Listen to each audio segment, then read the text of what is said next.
Hello everyone, my name is Marco and I'm developer content specialist at InfoBip. My guest today is Gift Egwuenu, senior developer advocate at Cloudflare. Gift, welcome. Thank you so much for having me. Is this your first time here at Shift Conference? Actually, no, this is Really? my third time. Yeah, and when you compare with the previous period, how do you like it? Honestly, it's more bigger Yeah. and better. The talks are really good. So I'm looking forward to attending more talks because I just came in today. But it's been nice and it's always good to be back. Yeah. Yeah, great. Your lecture today is about autonomous AI agents. The great topic globally, if we speak with for, let's say, an artificial intelligence. So, how would you define AI agents, and why they become so important for developers today? Thank you. I'd like to define AI agent as, or autonomous AI agent as AI systems that can act independently, so they can perform tasks independently without human intervention.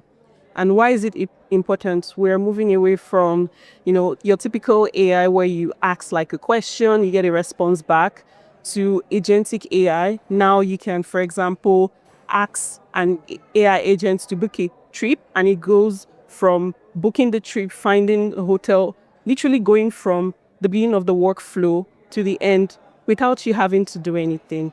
And this personally, I've seen how it improves your productivity. You don't need to like look for where's the best deals. You can have an agent specifically doing that for you. You highlight on your lecture today Yeah.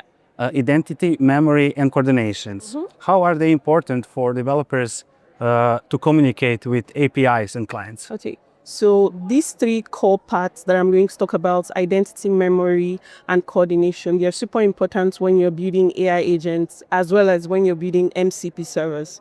First, for identity, when you're communicating with an AI agent, you want to be able to access different tools, right? The essence of having an MCP server is to connect to different tools and systems, but you need sometimes to be authenticated to be able to make, for the AI agent to be able to make those tasks for you. So having identity in place, so basically your AI agent is able to authenticate with an external service. And then through that, the AI agent can perform tasks for you. So that's super important. Without that, you basically have a server that is accessible to anyone. And you know what that implies for security.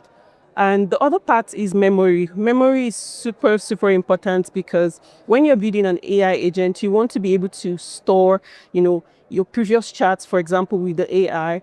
And with one of the highlights of my talk is I'm going to be talking about durable objects and how it can help it persist storage and memory. So having that in place, you can have your checks from, for example, you've asked your AI agent to book a flight for you, and then the next day you come and ask it to book an hotel. It has context and memory from the previous conversation, so it helps.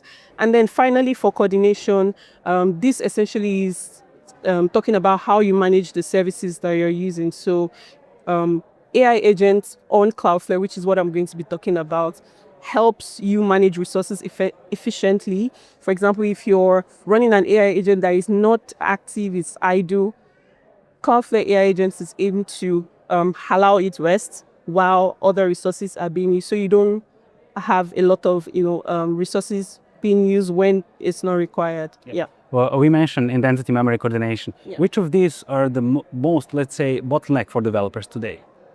They're kind of, I would say, in varying terms, challenge if you're doing AI engine for the first time. But I would say identity, personally, because I have seen like implementations out there where it's basically authorless, meaning that there is no way to authenticate. You just give access to your data, and I mean, for security, that's not great. So I want to see a place where more MCP servers or AI agents have authentication in place so that you can essentially have an identity registered within the agent, so that when you ask things, you know that you're an authenticated user and you're authorized to make those specific request. You will also speak today about authentication and authorization, Yeah. and as the most critical, let's say, topics there.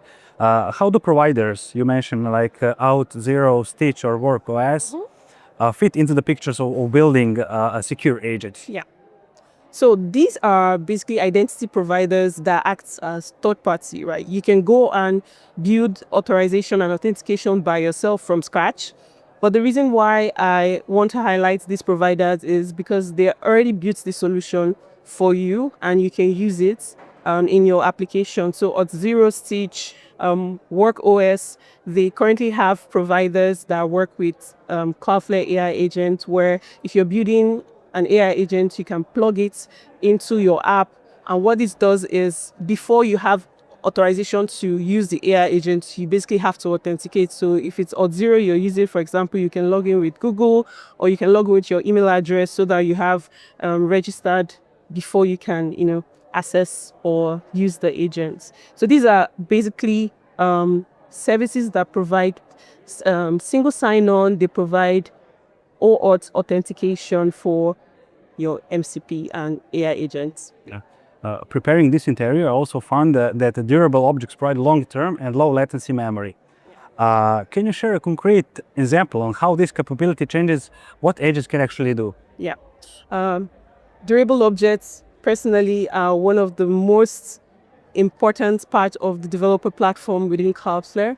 So a typical explanation of what a durable object is a durable object is a stateful worker. Essentially, this is an application that has states. It can run memory, can save memory. So if you're building an AI agent, for example, like the example I gave, your agent has stored states in an SQL database that, for example, if you leave the conversation, go and come back the next day or even in 24 hours, your state is still maintained. And this helps improve your communication with the agent, because you can ask it to pull up conversations that you've had like a few days ago, for example, and it still has that.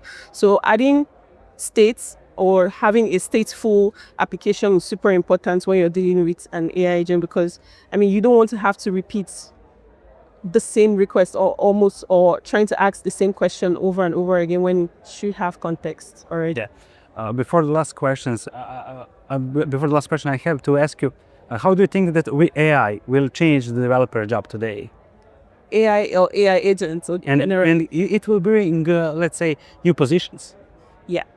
So I believe that we're currently at the beginning stage of what AI is doing in the industry.